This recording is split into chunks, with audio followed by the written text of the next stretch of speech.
শহীদ ফারহান ফায়াজ, জুলাই আন্দোলনে ঘাতকের নির্মম বুলেটে প্রাণ যায় যার। ছেলের 18তম জন্মদিনে শহীদ ফায়াজকে স্মরণ করে আবেগঘন চিঠি লিখেছেন তিনি, যেখানে উঠে এসেছে ছেলের প্রতি মায়ের অকৃত্রিম আবেগ ও সীমাহীন মমতা।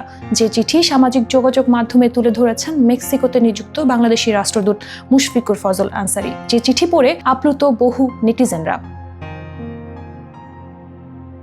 নিজের ভেরিফাইড ফেসবুক পেজে চিঠিটি হুবহু শেয়ার করে আনসারি লিখেছেন, আমাদের পাওয়া না পাওয়া হিসেব যেন হায়নাদের সুযোগ না করে দেয়, বিদ্বেষ আর জিঘাংসা বিষ যেন আমাদের বাতাসকে ভারী করে না তোলে। ছেলের জন্মদিনে ফায়াজের মা লিখেছেন, পৃথিবীর বুকে বেঁচে থাকলে আজকে তোমার জন্য একটি বিশেষ দিন ছিল, কত কত স্মৃতি আমাদের।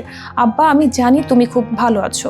আমি তোমার জন্য কান্না করলেই মাহা আমাকে বলে, মা ভাইয়া তো শহীদ, ভাইয়া কত ভালো আছে, তুমি কাঁদো কেন?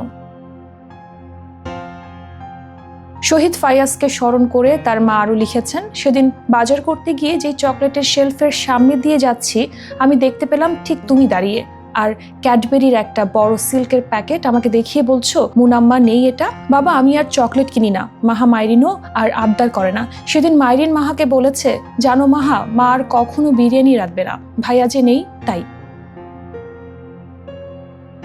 এছাড়াও আরো বহু আবেগঘন বার্তা ছেলে ফাইয়াজের উদ্দেশ্যে দিয়েছেন তার মা, যা কাঁদিয়েছে বহু সংখ্যক নেটিজেনকে। নারী ছেঁড়া বুকের মানিক হারা মায়ের আর্তনাদ তুলে ধরেছেন মুশফিকুর ফজল আনসারি। মায়েদের আর্তনাদ যাতে বৃথা না যায় সেজন্য সবাইকে সতর্ক করেছেন তিনি। গুজবের ডালপালাকে বিদীর্ণ করে নতুন পথে বাংলাদেশ গড়ার প্রত্যয় চলতেও সকলকে আহ্বান জানিয়েছেন তিনি।